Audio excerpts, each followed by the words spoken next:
Remember the Paige Bueckers WNBA hype? Napheesa Collier crashed that party with a 34-point masterclass that left Bueckers looking like just any other rookie. The UConn Star showdown wasn't even close. While Paige managed just 10 points on 3 of 10 shooting, Collier dominated the third quarter with 18 points. The Texas crowd fell silent as the veteran took control. This was a statement game that revealed the stark difference between college hype and professional dominance.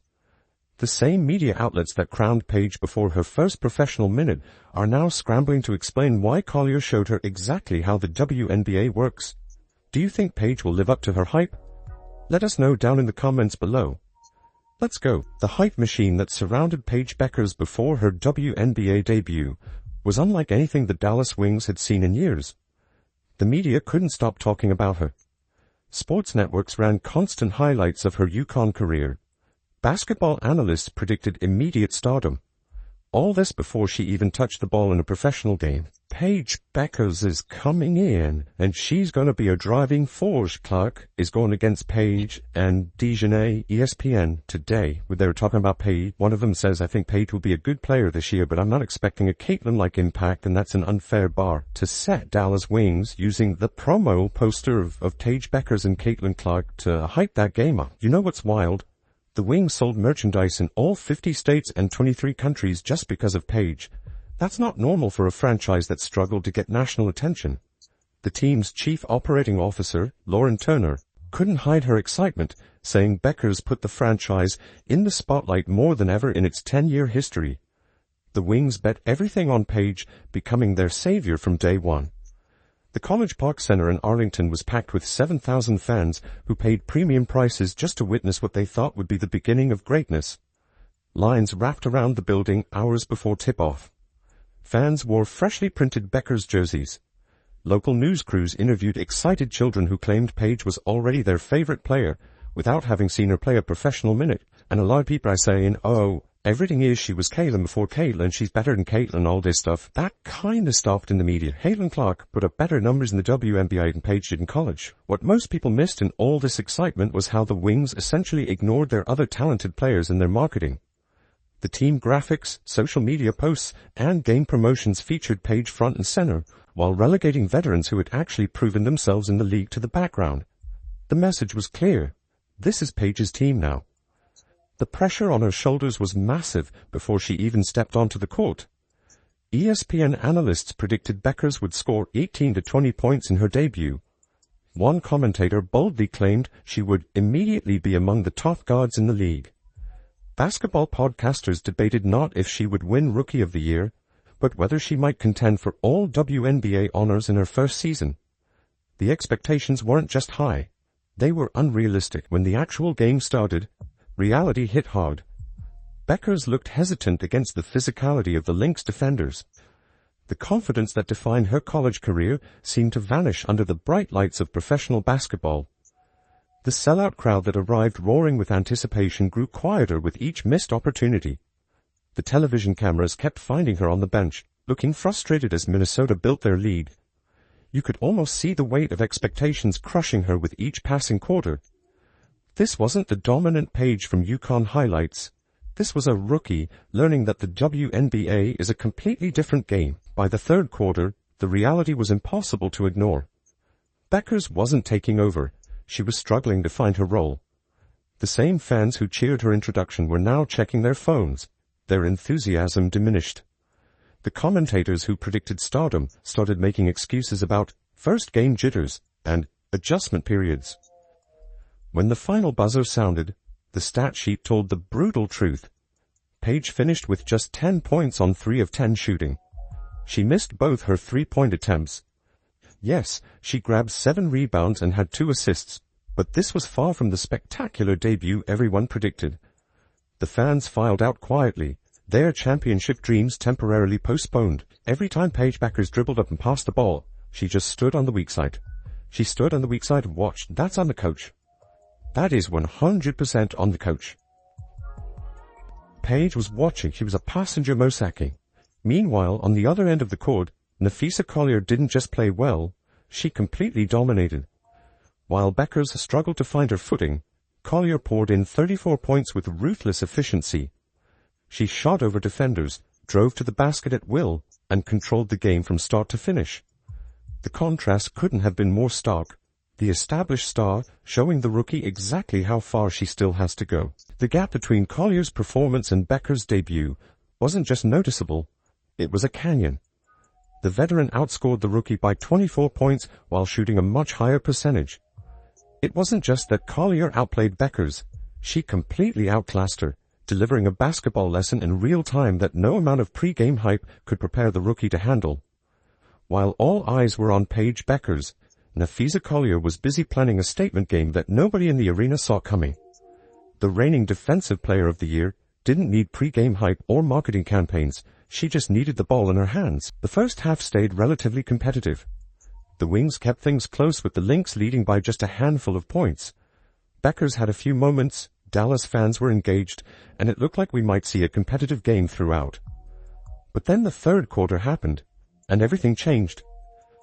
Like a switch being flipped, Collier transformed into an unstoppable scoring machine in those 10 minutes. She posted 18 points in the third quarter alone, the highest scoring quarter of her entire career. Every time she touched the ball, you could feel the energy draining from the Dallas crowd. Their cheers for Paige turned to nervous silence as Collier methodically picked apart their defense. The Wings made a fatal mistake by putting Napheesa Smith on Collier, a coaching decision Collier exploited relentlessly by attacking the mismatch for easy scores and trips to the free throw line. And by the way, every single time Napheesa Smith is on the floor, they attacked Napheesa Smith. Every single possession, they attacked Napheesa Smith. What made Collier's performance even more impressive was her efficiency. She scored with remarkable precision, going a perfect 8 for 8 from the free throw line throughout the game. From beyond the arc, she shot 2 for 3, proving she could damage Dallas from anywhere on the court. Her shot selection was impeccable, taking what the defense gave her rather than forcing contested shots. The third quarter became the Collier and Williams show. Together, they combined for 33 of Minnesota's 35 points in the quarter. Two players nearly outscored the entire Wings team in a single quarter. With Courtney Williams as her partner in crime, Collier dismantled Dallas's defense piece by piece. Coach Cheryl Reeve knew exactly what she had in Collier, especially with key players Alana Smith and Kayla McBride sidelined for this game. After the game, Reeve highlighted how aggressive Collier was in getting to her spots, and how the team was relentless in trying to get her the ball. This was a strategic decision to feature their best player. She was aggressive. I think she knew the spaces that she could be in, and I thought we were persistent in getting her there. That was one of the things that we said before the game. We had on the board Fee, that we need to understand where Fee needs the ball. And we can't go multiple possessions without that happening, so we had great recognition in the third on that. What we witnessed was an MVP caliber statement game. With attention focused on rookies like Bueckers and Caitlin Clark, Collier reminded everyone that the WNBA's established stars aren't giving up their spotlight easily.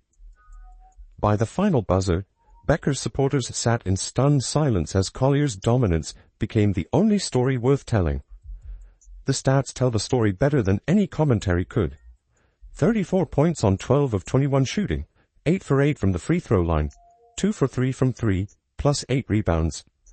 Beyond the numbers, her timing was perfect, delivering her best when her team needed her most in that crucial third quarter when the game was decided. We need to talk about the elephant in the room. How does Paige Bueckers' debut stack up against Caitlin Clark's first WNBA game? These two players entered the league with enormous expectations, both carrying the generational talent label from their college careers. But their professional beginnings tell very different stories. Paige Bueckers has had one of the best careers in the history of women's college basketball, and looking at these ratings for the women's tournament, it is abundantly clear Paige Bueckers might be a star, but she's not a draw. The numbers tell a compelling story. Clark scored 20 points, 33.3% field goal, 36.4% three-point, with 3 assists and 2 steals, while Bueckers managed 10 points on 3 of 10 shooting, missing both three-point attempts, though adding 7 rebounds and 2 assists. And a lot of people are saying, everything is she was Caitlin before Caitlin, she's better than Caitlin, all this stuff. That kind of stopped in the media. Caitlin Clark put up better numbers in the WNBA than Paige did in college. What truly separates these debuts was the defensive treatment each rookie received. Clark faced immediate double teams and physical defense from the Connecticut Sun, who treated her like an established star. The Sun's game plan was clear: stop Clark at all costs. Meanwhile, Bueckers encountered more standard defensive coverage from the Minnesota Lynx. They made her feel bodies and pushed her off spots, but she didn't face the constant double teams Clark did. Clark's ability to score 20 points against this focused defensive pressure stands out. She persisted like a river finding its path despite obstacles, maintaining her output where others might have faltered. Social media quickly noticed the disparity. One fan commented, "Y'all said she was better than CC," while another observed that Bueckers didn't look very generational. She is nowhere near Caitlin's level. As the conversation intensified, someone suggested CC would have averaged 35 with the defense Paige sees. Even media coverage reflected this contrast. Yahoo Sports described Bueckers' performance with the headline, "Despite the loss, Paige Bueckers shined in her WNBA debut," while characterizing Clark's 20-point showing as an up-and-down WNBA debut for Caitlin Clark. The difference in framing is striking. The same outlet portrayed Clark's more productive game as inconsistent. Their mental approaches diverged significantly. Clark kept shooting through misses and tough defense, showing a scorer's mentality where the next shot is always going in. Bueckers seemed to retreat as the game progressed, becoming less aggressive when early shots didn't fall. Before the game, cameras caught Bueckers' father teary-eyed, highlighting the moment's pressure. Afterward, she reflected, "The first one's always the hardest usually. You have to have a starting point, so you've got to have a foundation to build on." While Bueckers spoke about building foundations, Clark entered the league ready to score 20 against any defense. Bueckers will likely improve as she acknowledged there were many things that needed to be cleaned up. But her debut confirmed what some suspected.